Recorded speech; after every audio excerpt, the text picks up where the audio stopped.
All right, everybody, let's get started. We're on kind of a tight schedule. We've got about 40 minutes to talk and a few minutes for questions to talk about collecting in the high desert. My name is Brian Boucher. I'm here reporting on the fair for ARTnews magazine, and very happy to moderate this discussion about collecting in the high desert with a few august collectors with homes in the area and a real commitment to support area artists and institutions.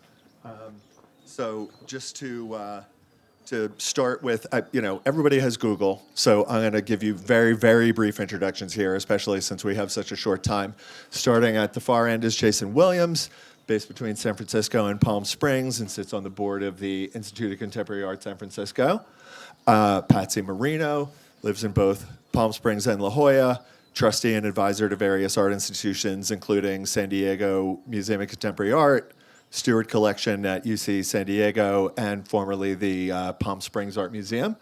And closest to me, Kevin Comer, based between Palm Springs and Joshua Tree, Hammer Circle member, Leslie Lohman Museum Collectors Circle, former Palm Springs Art Museum trustee, and Desert X founding donors group, and Q Plus part of Palm Springs Art Museum founder. So that Yep, you got it. All right, good. So there's your introductions. You can find out the rest yourself. So we are here to talk. Don't Google me though. You can skip that. or me. You don't need to know everything about my past. All right. Well, let's jump in here. I would love it if each of you could talk a little bit about, if you want, a little bit about your professional background, how you came to collect, how your collecting began, and the broad outlines of your collection, and then we'll get into some more detail. Should we start at the far end? Yeah, sure. Let's see. How should we start it without sounding so depressed? Let's see. I was a tech executive in the San Francisco Bay Area, so in various operations positions for various fintech firms. And quite frankly, fun job, intellectually stimulating, but at the same time, creatively dearth, really. And so in between my meetings, in between doing, JIRA tickets, if you know, I would be sneaking in, looking at articles about art, looking at social media profiles of artists that I found interesting. And that's how my passion for collecting really started. I started following a couple of artists, namely Edward Burtynsky. I was really in love with the way that he photographed and how it was connected to human impact on the environment. And it just kind of snowballed from there. I purchased a piece and then discovered Edward's favorite artists, and then it kind of snowballed from there, and it built a network. So yeah, we can talk a little bit more about that, but that's how my life started. Tech exec, and then dabbling, and then now full-on addiction.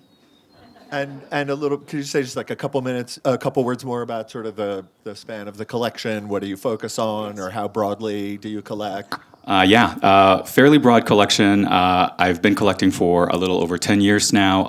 Runs the gamut from photography to painting to sculpture, and really there's no central thesis. I'm interested mostly in emerging artists, people of color, LGBTQ artists, and also folks who are doing something unique with the process with which they create their pieces. And so, very cliche, but it works. Love an art collection that started in rogue use of work time, Googling between meetings. I wonder how many collections have started that way.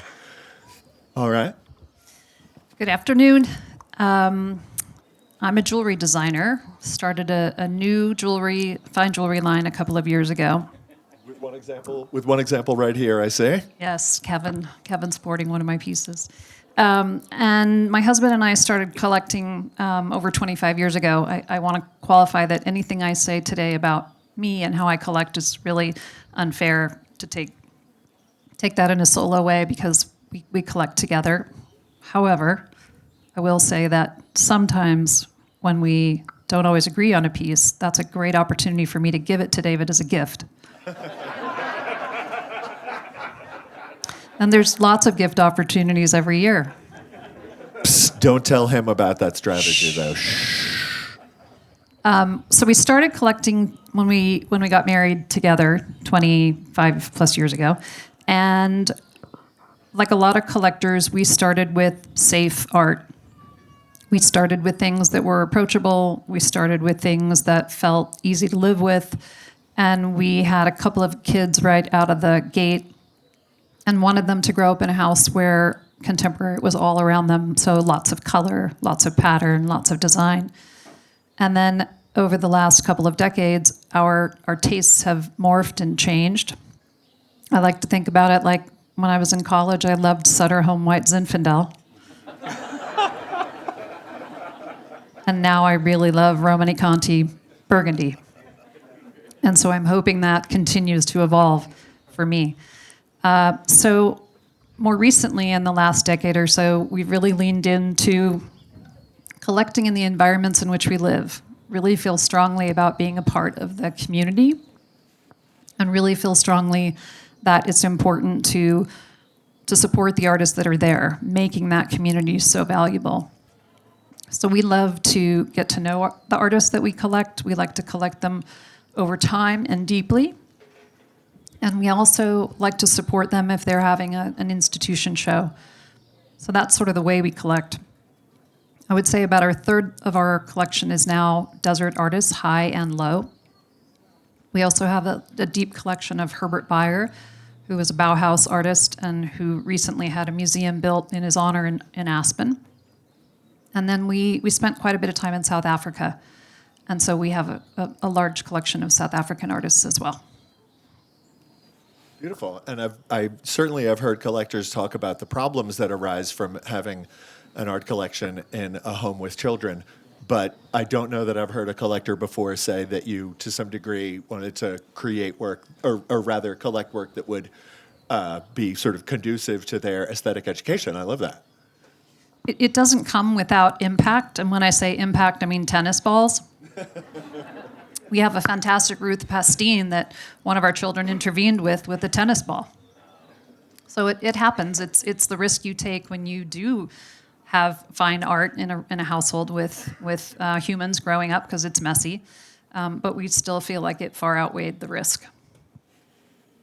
All right. And Kevin? So, as the art world goes, I guess I'm relatively new to the art world. I started collecting maybe 6 or 7 years ago, and my whole career had been in finance, and it was a very hectic kind of life. I think the last time I had been in a museum, I had never been in a gallery, but the last time I had ever been in a museum was probably a high school field trip. And so, I retired, and one day I found myself in LA, and I was walking down the street, and I saw this place called Hauser and Wirth, had no idea what it was. And just stumbled upon one of the world's greatest and most influential globe-spanning galleries. Indeed. And I wandered in, and they have a bookstore, so I really was going in to look at the bookstore. And then I started walking around, and they had this show by Mike Kelly going on, and it was his Candors show. And I walked in, and I just found myself kind of gobsmacked by the whole thing. And I ended up spending the entire day there, and it was his show that had movies, all these crazy movies about weddings and just all crazy stuff. And all of these bell jars with these sort of replicas of cities in them. And so, I saw all of that stuff, and I thought, this is beautiful, like on the surface, this is really beautiful. And then I started to read about what Mike Kelly was doing. They had a whole, room set up that talked about his inspiration for it. And so I started to read about why he was doing the bell jars, and it was all related to The Bell Jar by Sylvia Plath. And if you haven't read it, I suggest you don't. It will stick with you forever. And so anyhow, that was kind of my introduction to art. I came out of that just, smitten isn't the word. I was kind of obsessed, I guess. So my collection, it's started out focused on queer artists, and not really because it was planned that way, but it was really just whenever I would look at PDFs, whenever I would go to galleries, it was just what resonated with me. And from there, it kind of expanded to include artists of color, female artists, not a whole lot of straight white guys, although we do have a couple.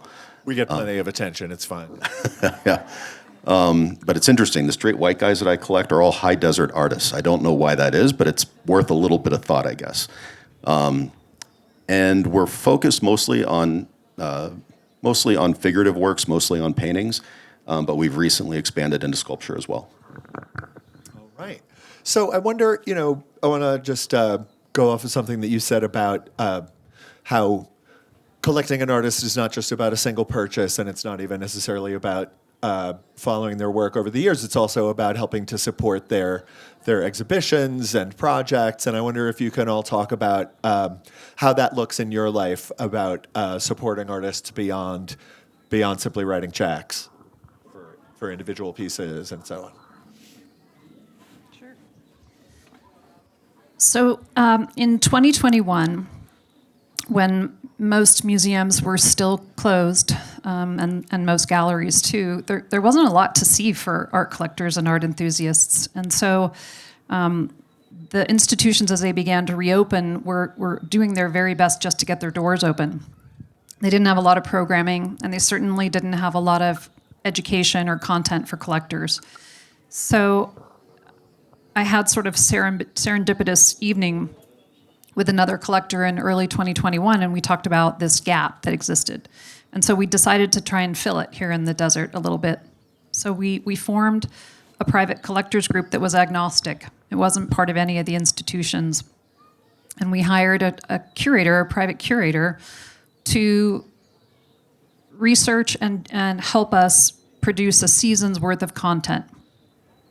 It's called Arte Visto. It's small. And it helped us re-engage with the art community in a very close proximity so that we could go into artist studios and have conversations with them, and they had an audience and they had a method for support.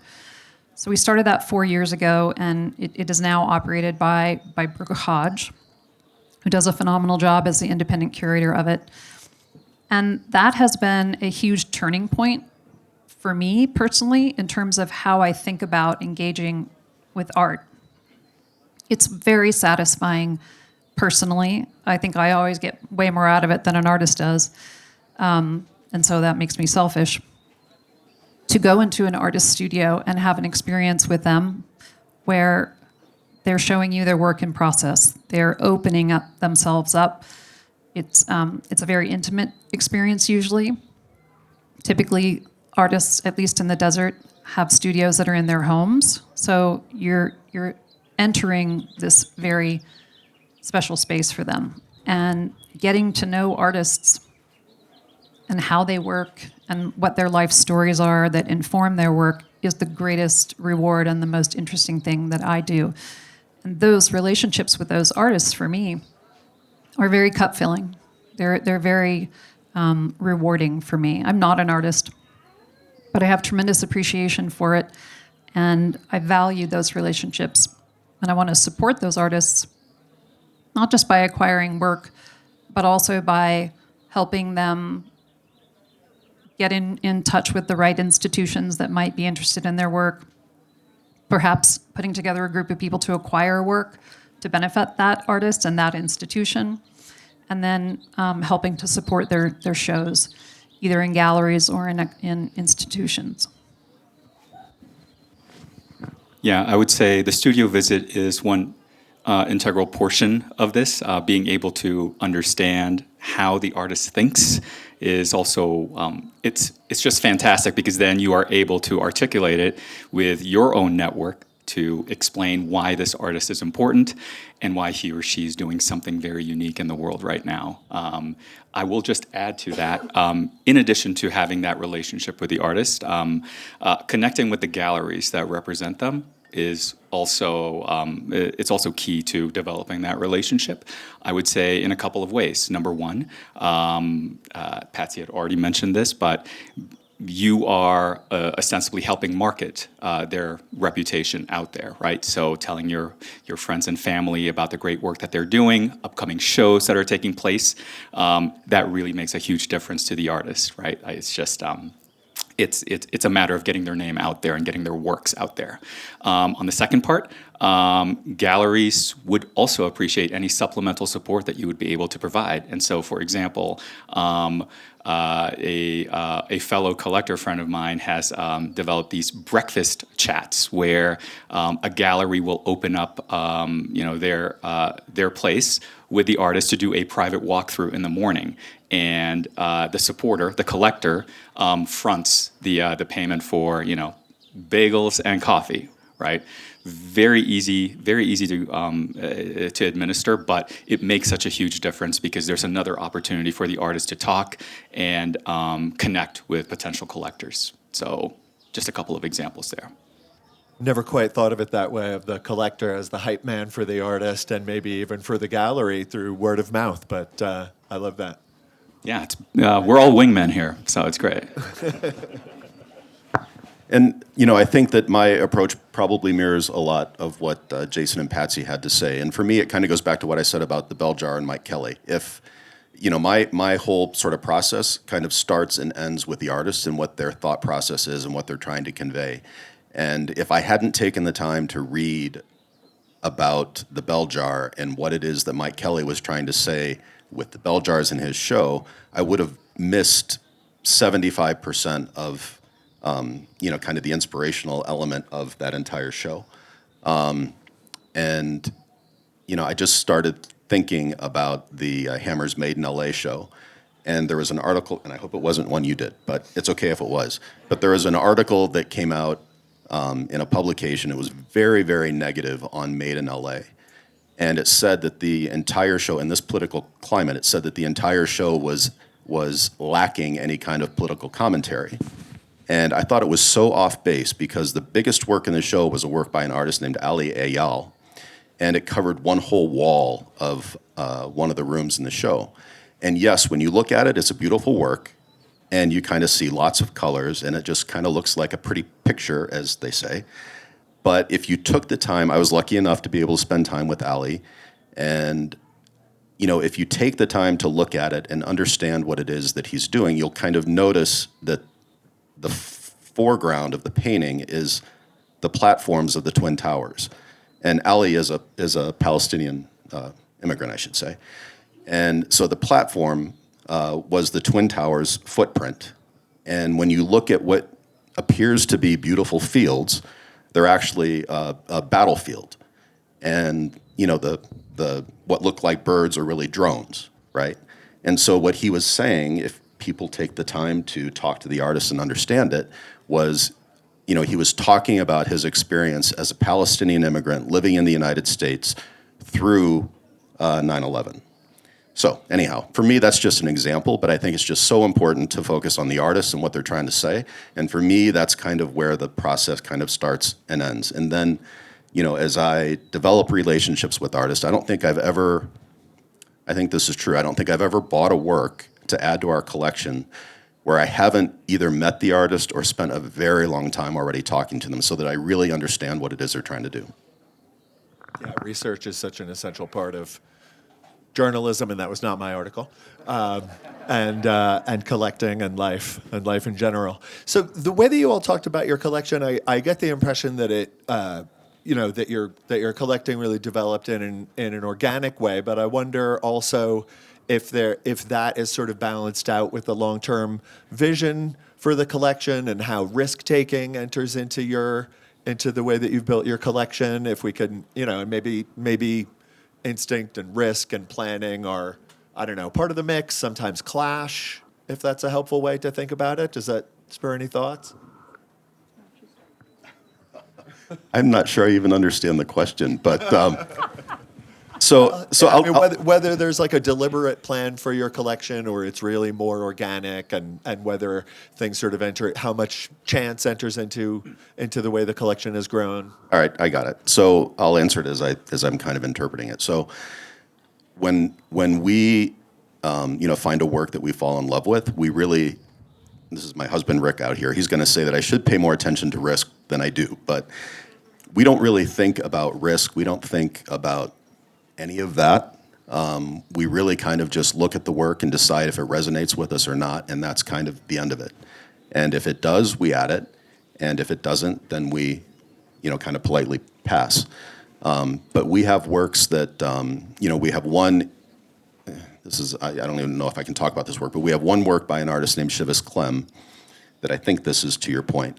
And Shivis, it's a photo. Patsy has seen it. It's an incredible work. It was in the Dallas Contemporary Show last year, and it is quite graphic.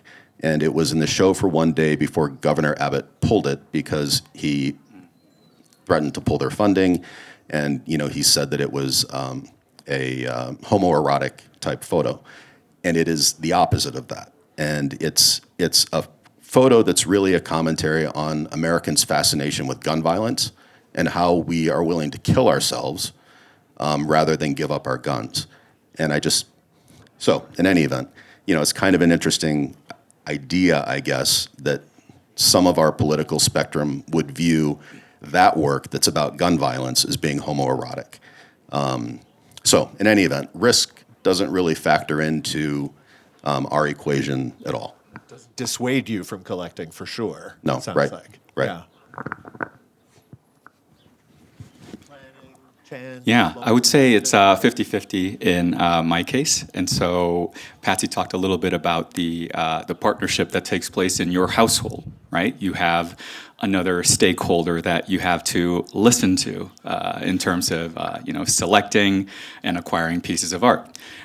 So on our side, we have what we deem a wish list. So some artists where we did do the research, we've done the homework, we've read articles about them, we've met the artist, we know that we want to acquire this artist. Actually, it's really funny. R.F. Alvarez is here right now. He's actually on our wish list. He's got great pieces at the Megan Mulroney gallery booth. So anyway, on our wish list, so we're just waiting for the right piece, right? And so when that happens, we pounce, but that's a lot of research. But then you have the other half where it's a little bit more kismet, where my husband and I will go to art fairs. We went to Art Basel Paris last year without a target in mind. And then we ended up with 3 pieces because the champagne was really good. And, and then, 2 glasses in, you just fall in love with something and you have a look, you make a look and you say, okay, we have to acquire this. And so, yeah, it's a combination, really. And I would say that it's also a very cheap way to get couples therapy in because you get to understand each other's, motivations based on the kind of art that, fascinates you. Maybe the 1 p.m. panel can touch on alcohol consumption and art collecting. I hadn't really thought about that. Never underestimate the role of it. Yeah, all right. For sure. So I think you've described yourself as a risk taker. now we are risk takers. We started collecting in a much more safe way. And I think once we'd been doing it for some period of time, we sort of felt like, okay, what else? How else can we grow? How else can we change? And now, when you go into a gallery and somebody's standing in front of a painting and they're saying to each other, good Lord, who would ever buy that? That's our painting. That's the stuff that we're drawn to. We recently completed construction after 5.5 years on a new house. And when we engaged the architect, we said to him, if you ever had a design that no one else would go for, show it to us. And that's what we ended up with. It took us some time to figure out that that's what we wanted to do. But in the end, that's when you really have the most exciting work. That's when you grow and you stretch and you change. So for us now as collectors, we typically are drawn to the riskier stuff, maybe even the stuff that isn't fully realized in an artist's studio yet, but they need the push to keep going. Maybe it's the piece that the gallery said, no, don't put that in the show. But I get to see it in the studio and I say, yeah, that's the one I want. So we have a much higher tolerance and appetite for risk now. All right, and I love this story about the Texas work, and really about advocacy for artists with that sort of expression as a collector. Is that kind of, this term just sort of occurred to me. Is that a way that you think about your collecting also, as sort of advocating for the artists? And you talked about this as, spreading the word about them. But I wonder if, there's any particular pieces that echo his story. I don't know. That's off the top of my head. Maybe not. Sure. Yeah. That word advocacy that runs through our entire collection, through our entire collecting philosophy. I think Rick and I are kind of attracted to works that give you a gut punch, I think. And, it doesn't have to be, a gut punch of violence. It can be a gut punch of beauty. It can be a gut punch of, love. It can be a gut punch of anything. But we like that sort of visceral reaction that we get. There's an artist named Patrick Martinez who's made in LA right now. He's an LA-based artist, and he is known for both neon work and also for his sculptural work. And he's fantastic. And he did a work, one of his neon works, says, "Then they came for me." And it's based on the poem from the German philosopher from back in the 30s about when the Nazis came for everyone. And we all probably know that poem. And so, that's a work where I've reached out to Patrick and his gallerist, Charlie James, and we're working right now on getting that work projected onto museums all across the country, onto the facades in a very big way, either with banner drops or projections. There's a group named VJ Bombs out of LA that if you don't know VJ Bombs, you should check them out. But they're the projection group that's doing, this is very political, but they're the projection group that's doing all of the anti-ICE, anti-MAGA projections all over the country. And they're handling the projection side of it for us. So I guess that's a very clear story on the role that advocacy plays in our approach, I guess, to art. Well, like I said, we are on a tight schedule with a 1 p.m. panel coming next. So maybe we could go to some questions. I feel like you can always tell when an audience is really engaged, and I see a lot of really focused faces here, which I appreciate. I wonder if you don't mind sort of outing yourselves, if we could maybe raise our hands. Are there some, experienced collectors in the audience, if you're willing to raise a hand? Okay, so one. Okay, great. And sort of beginning collectors or aspiring collectors? Anybody? Okay, a few. All right, great. All right, well, love to hear about your questions about for these collectors with their years of experience among them. And I think we've got a friend with a microphone who can circulate if you want to throw up your hand. And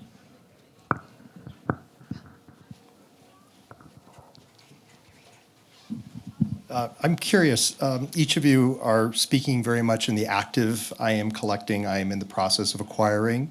How does stewardship, legacy, preservation, where does that part play in your mental capacity at this time, or is that a different phase?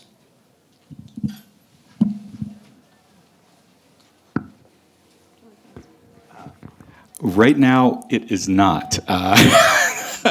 Frankly. But I guess there's one portion of it where we have thought a little bit about legacy and stewardship, where a couple of our pieces have been requested to be a part of tours or institutional exhibitions. And so that has triggered the idea of what we would do with a lot of these pieces. And so thinking about, a potential donation or a DX session where auction proceeds might, go to a charity of our choice, and then some pieces going to family. But it hasn't been made concrete yet. It was honestly just triggered in the last 6 months because of some external requests. So yeah, it's still happening, but those are some of the options that are top of mind for us. So we actively loan works out to institutions for exhibitions, and we recently decided to get out of the storage business. So we have over 300 pieces in our collection and had pieces stored in in 2 locations, one in San Diego and one in the desert, as well as our 2 homes and other buildings. And we decided, a little bit too late, but made it work, to get out of the storage business and to take it on site. So we actually have a storage facility now on our new home where it's temperature and humidity controlled so that we can ensure that the pieces are well cared for and well stored. It also gives us the availability to rotate them more frequently. Because with a large collection, we want to see them all the time. And collectors notoriously overhang their spaces, very guilty of that ourselves. We actually hired Brooke to come in and curate the installation for our new house. We were too close to it, and we knew that. So we've asked her to start imagining what she might do in our La Jolla house and also what she might do as a rotation. But we took all that storage on site, in-house, in part to get out of the storage business, but in part to control the pieces too. So I think like Patsy just said, and Jason, we also loan works of ours to museums. We actually have a work from R.F. Alvarez on loan right now to the Palm Springs Art Museum. You should check it out if you haven't seen that show. It's a great show. But I think the question of that legacy is an important one because, I don't think that Rick and I think that we own our works. I think that we just view ourselves as being lucky enough to live with them until we die. And so, we spend a lot of time thinking about what happens, when that time comes. And I think it's hard for every collection, but I think for ours with the queer focus, it's a real issue for us because we want to make sure that we're putting our works into a museum that is not going to be subject to the whims of a board change or a change in staff leadership or a change in politics. And so that is hard, right? There's one queer museum in the country. It's the Leslie Lohman Museum in New York. And I would love it if they would open a West Coast operation. But that, it's something that we think about all the time, and we don't have the answer to it yet because for our collection, there really isn't a great answer yet.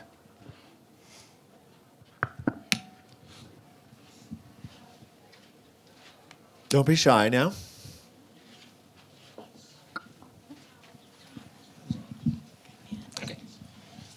I would love to know about your latest acquisitions, each of you. Great question from dealer Jonathan Carver Moore, if I can just ID you. I can't tell you about the latest acquisition because it's a gift for David. Gift. But I think The second most recent. the second most recent one.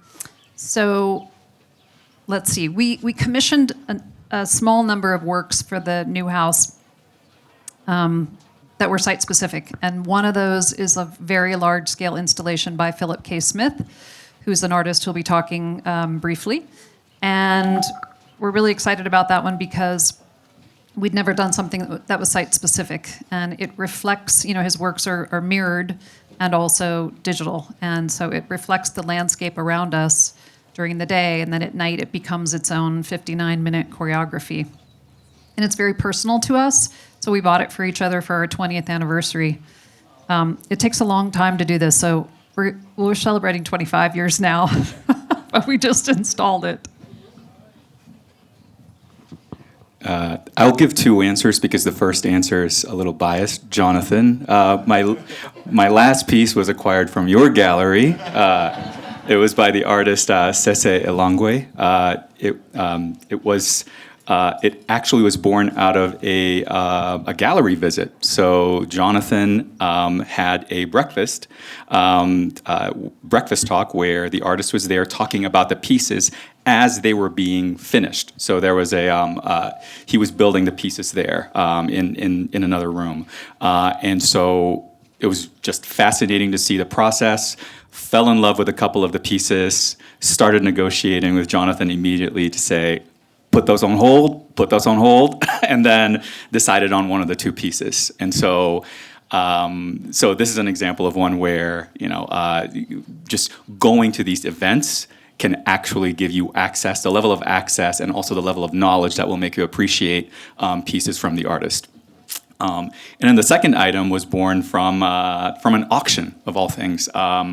an artist from my wish list. His name is Alex Foxton. Very popular, very in demand. I could never, get a hold of a piece on time, and so we'd had him on our wish list. And then there was a very small piece that was available on an auction from one of the houses, and swiped and got it. Got lucky. I think your collection started with an online auction piece, right? Exactly. So I started out with a piece from another auction house back in like the heady tech days, Paddle 8, if you guys are familiar with that name. But yeah, it felt like an easy way to get into the market, kind of like looking at these platforms. You get an introduction, and once you get comfortable, you'll have the courage to then go in person, and that's exactly what I did. So our last work, we just bought it last week, actually, and it's from a high desert artist named Ethan Primison. And I don't know if Ethan is here, but if so, raise your hand. Hey, man.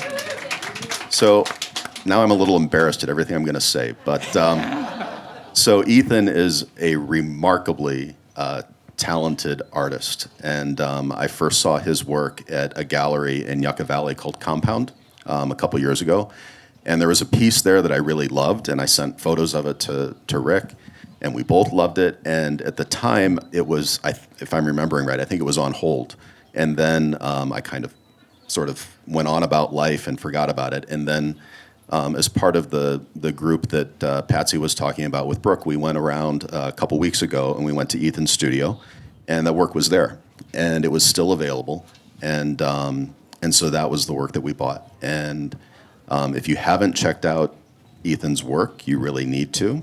I don't say this often, if at all, but Ethan is destined for either Jonathan or Megan Mulrooney or Kordansky or someone like that. Fantastic artist. That's our the last work that we acquired.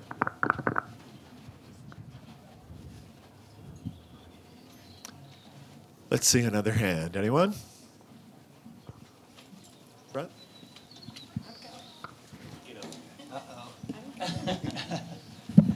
Hi. Okay, so, whoa, that's loud, sorry. As an artist, I just want to express gratitude for the type of collecting that you guys do. You're advocates for artists as well, and it's made a huge impact on my career and my practice, and I'm sure a lot. And I guess my question is, in a sentence or two, can you give me the why of why you do this? It's a time commitment, it's money commitment. What is it about it that makes you so passionate? Great, like foundational question there. Yeah.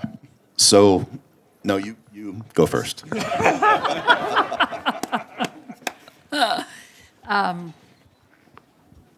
Art is deeply enriching for me personally, and knowing artists and hearing their stories that are so different than mine hopefully has made me a better person.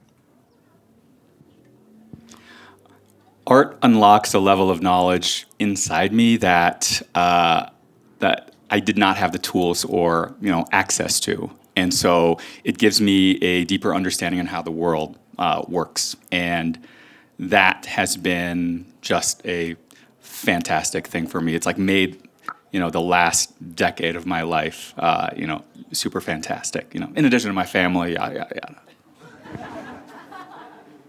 yada. So for me, my brain works at a very kind of chaotic pace. It's a very strange place. And so for me, art is almost a form of therapy. It's, like I look at works like Max Huber-Schneider's works that are, everybody else looks at them and they just see utter chaos. And I look at his works and calm kind of falls over me. So for me, it's sort of therapeutic. Yeah, I mean, if I could just pitch in, I mean, as a longtime art critic and journalist and very small-time art collector, I just believe so deeply that artists have such wonderful, distinct ways of seeing the world that open up my mind and introduce me to just fascinating stories and incredible visions of the world that I wanna have as part of my home on a very small level. But I have found some of my most compelling experiences with art that really scares me at first. I got invited to write about a Rachel Harrison show, and I was like, I don't think I get this at all. I'm so intimidated by this work, and it turned me on so much. And so that kind of gut punch really resonated for me as well. All right, should we call time? All right, well, thank you so much for that terrific final question and all the questions, and for our panelists.